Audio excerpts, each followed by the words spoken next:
Life is a journey, and you want to be excited about what you're doing. So find passion in it. And if you find passion, as they say, you'll never work a day in your life.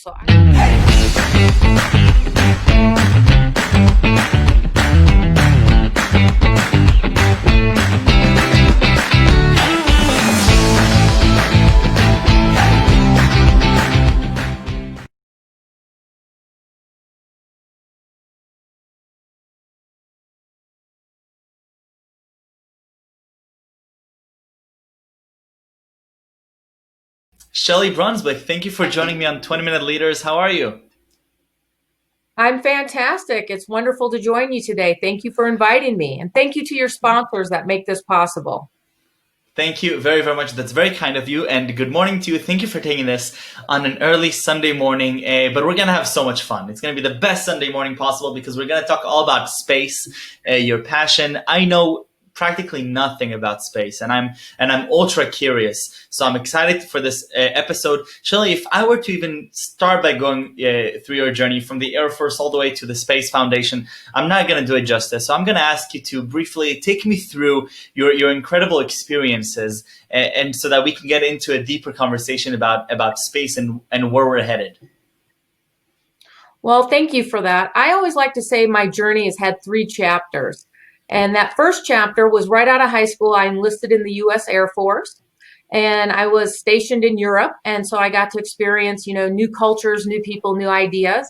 And while I was working during the day, I was a personnel office specialist, so HR. And at night, I went to school. So I completed my bachelor's degree going to school at night. And after being enlisted for 12 years, I applied and was selected to become an Air Force officer. So that started my second journey.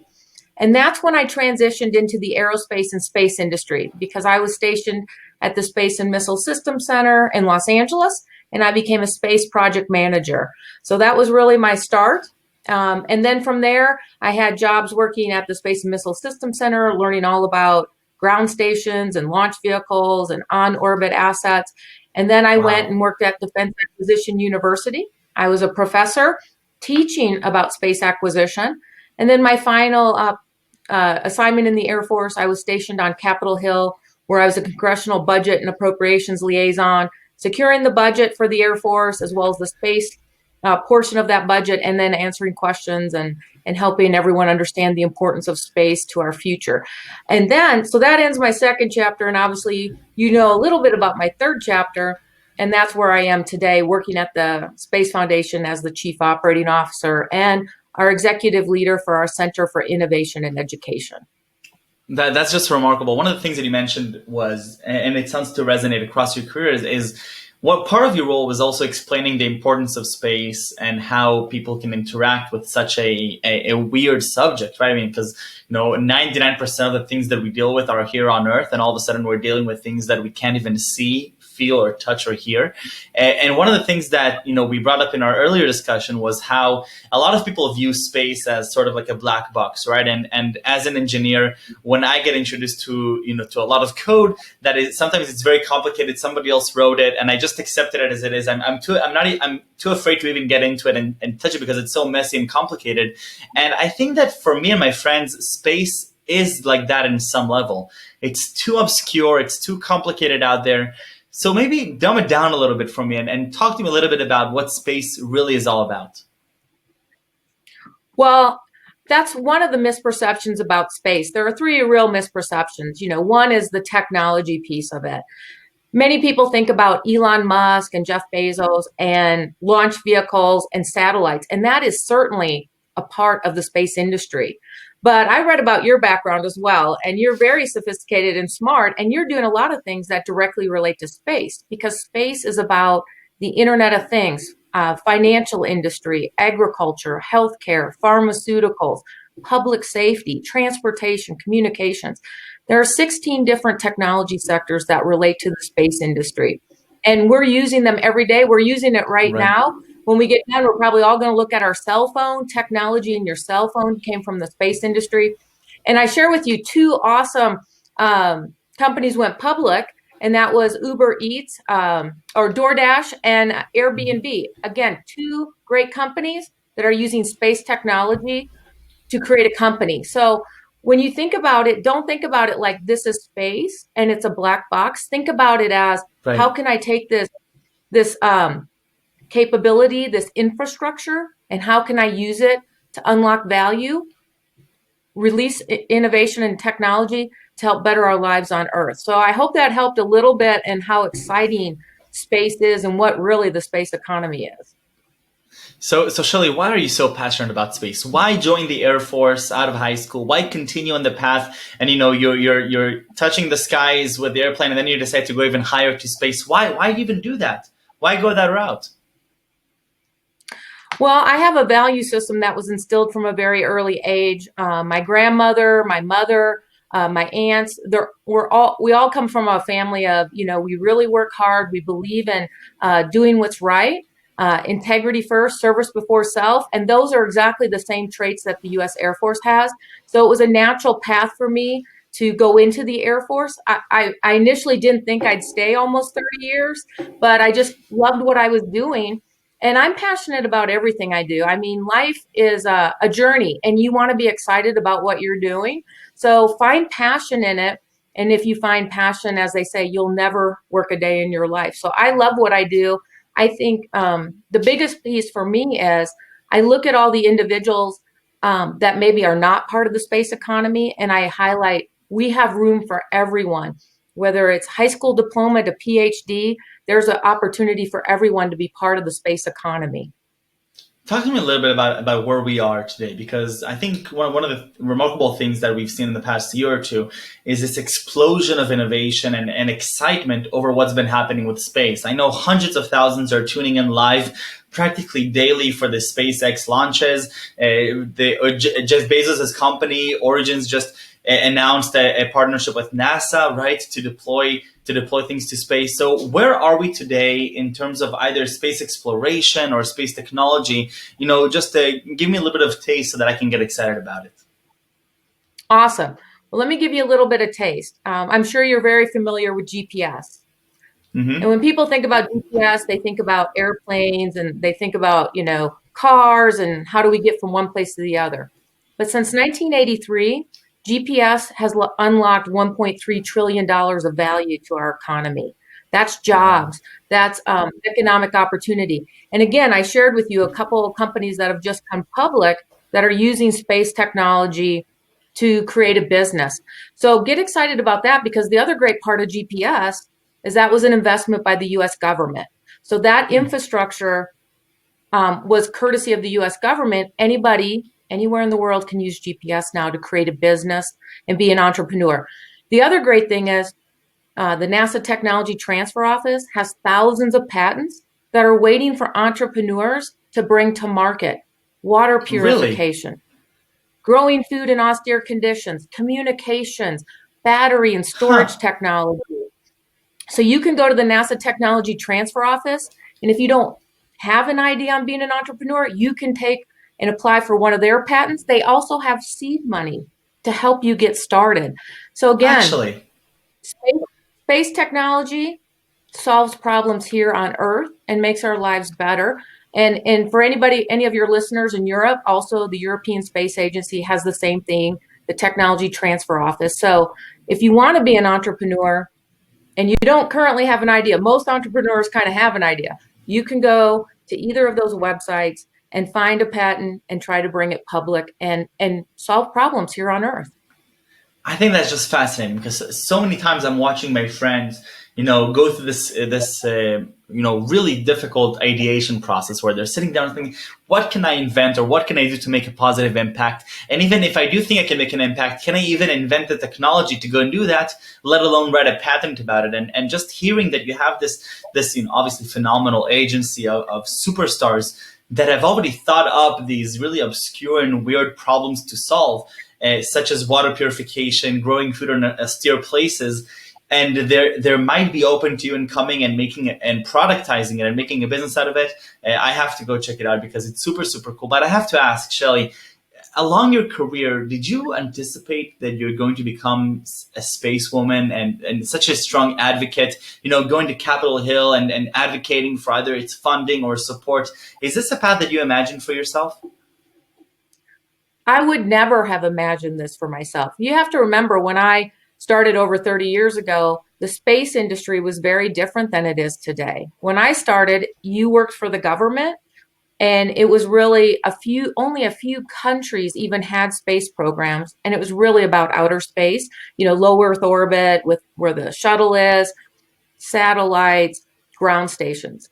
Since the 80s, just to now, you can see the commercialization. And it started with the right legislation that allowed commercialization of launch vehicles, but it also showed all this other technology. And so we've gone from a few countries to over 80 countries are now part of the space economy, and that's continuing to grow. And it went from where you worked for the government or maybe a large company that worked for the government to now you can be an entrepreneur and bring products to market yourself. So we've seen this democratization and the opportunity again for everyone to be part of this space economy. So it's an exciting time for me. There's no way little Shelli Brunswick could have imagined this, but I'm excited and I look forward to whatever the next thing is. When people say, what do you think the next thing is? It's like, who could ever thought GPS would be what it is today? And so it's exciting. Right. No. That sounds phenomenal. So Shelli, all of that sounds super exciting. And, I never pictured, when I think of all the different paths that my career could take me, I don't think that I even considered space as a viable option. I think that growing up as a teen, a lot of the times when we talked about space, we all immediately thought of the connotation of being an astronaut. And I remember that when I watched the movie Hidden Figures, which I'm sure that you're very familiar with, I think it really transform my thinking about what different opportunities there are to be as a scientist and not necessarily as the athlete scientist that is going up in the space shuttle. And now I'm definitely reconsidering a lot of different paths that I could take. But Shelli, I'd love for you to tell me a little bit about where we're headed. What are the next steps in either space exploration, discovery, scientifically speaking, and what can I get excited about for the next 10 years or so? Well, it's really exciting. What I do want to share is the space economy is currently $424 billion, and that's projected to grow $1 to $3 trillion by 2040. And Bank of America came out last month and said they're predicting the global space economy to be $1.3 trillion by 2030. So there's lots Wow. of opportunity, and that growth, again, is not just going to be in the launch vehicles and satellites. It's going to be here on Earth with data analytics and cyber and miniaturization of technology and advanced manufacturing and healthcare. So that you're going to see this awesome explosion, we'll use that term, of space technology being used in Right. our daily lives here on Earth. The Space Foundation has a program we call Space Technology Hall of Fame. And every year we recognize space technology that has been commercialized to help human beings on Earth. This year, we Wow. recognize telehealth, telecommunications, and teleconferencing, all technology that came from the space program that has made this year of COVID even achievable. Because when you think about healthcare and communications, without those forms of space technology, this year of COVID would have been very, very challenging, even more challenging than it is now. And it is extremely challenging for many folks. I couldn't even imagine what would happen if COVID had broken out, even in the early 2000s, or even 10 years ago, right? I mean, a lot of our ability to adapt and to maintain to some degree our daily routine, work-life balance and family habits are due to these technologies. And so it's very remarkable. Tell me a little bit about the Space Foundation and your work over there. Besides everything that we talked about, you're also a role model for so many women, whether it's through the awards you received or your mentorship in the different programs like Space4Women, I believe, right? So I would love to hear a little bit about your work as a mentor, but also as part of the Space Foundation. Well, wonderful. One of the activities I lead at the Space Foundation is our Center for Innovation and Education. And that is all about creating inclusive, sustainable programs for workforce development and economic opportunity so all individuals can find their place in the space economy. And again, I shared with you, that's the entire workforce pipeline, K through 12, teaching teachers, reskilling the workforce, and then entrepreneurship. So we're looking at the entire workforce pipeline because to grow that space economy $1 to $3 trillion, We need everybody to look at space as a real opportunity. So that's why I'm out here talking with you today. And thank you for giving me this chance to get that awareness out there that space is possible for everyone. We can help you find your way into the space economy. And then we do have a workforce development roadmap. Awareness is number one, which we're doing today. Access. I just shared with you one access point. You know, people who want to be entrepreneurs, but maybe are looking for that idea, go to that NASA Technology Transfer Office. The third one is even if you have the desire to be in space, you do have to have the right training, whether that's a certificate in advanced manufacturing or cybersecurity or data analytics or a PhD, like you said, from, Hidden Figures. And then you want to connect. You want to connect with like-minded individuals, join organizations like the ones you mentioned. WomenTech Network, that's the organization that I was honored to receive the Diversity and Inclusion Officer / Role Model of the Year from. They have a mentorship program. The UN Office of Outer Space Affairs, Space for Women. I'm one of 35 women around the globe that's part of that program. And again, it's about mentorship and connecting. There's other programs, Space Generation Advisory Council. So look for organizations where you can connect. And then the last step is look for a mentor and be a mentor, because no matter where you are in your career, you can mentor someone else, and you can always look to be mentored and coached as well, so that we can ultimately, reach our true actualization of service before self and helping to contribute to the greater good. So that tells you a little bit about the Space Foundation and our Center for Innovation Education, as well as a couple of those programs that I'm involved in that you mentioned. No, I think that's wonderful, Shelli. Thank you for sharing that. What is the one biggest challenge that you foresee us having with space, whether it's in education, it's in the workforce, whether it's, one of the things that I'm thinking about is, a lot of people are talking that if, in a couple hundred years, we might actually be living in a different planet.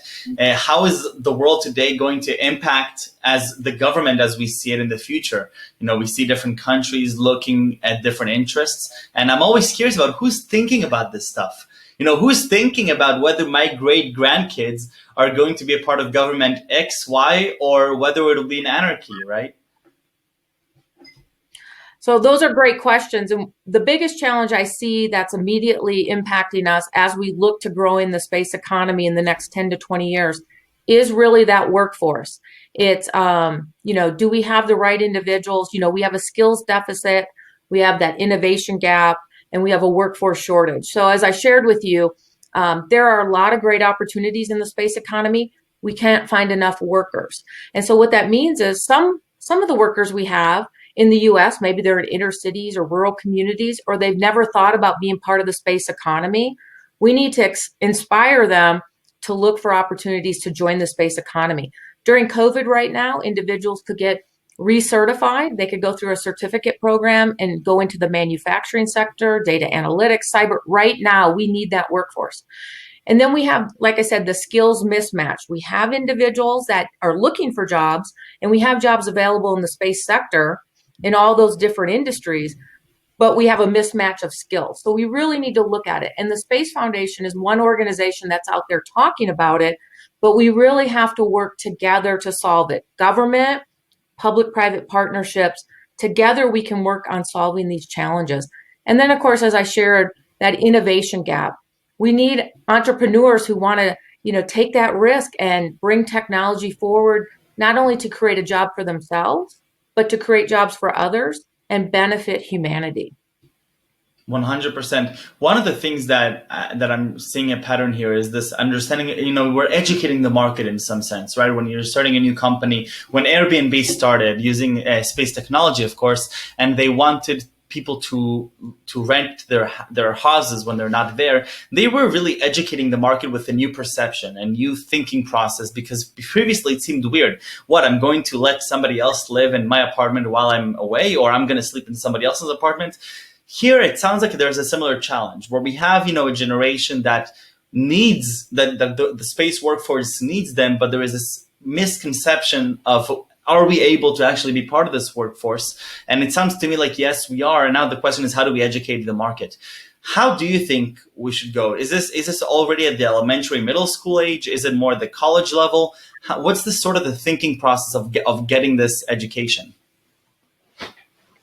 Excellent. It's actually the entire workforce pipeline. So you're right. We need to look at kids as young as possible, especially girls and minorities who sometimes Yes. self-eliminate in middle school from thinking about going into technology or space. They don't see that as a realistic career choice.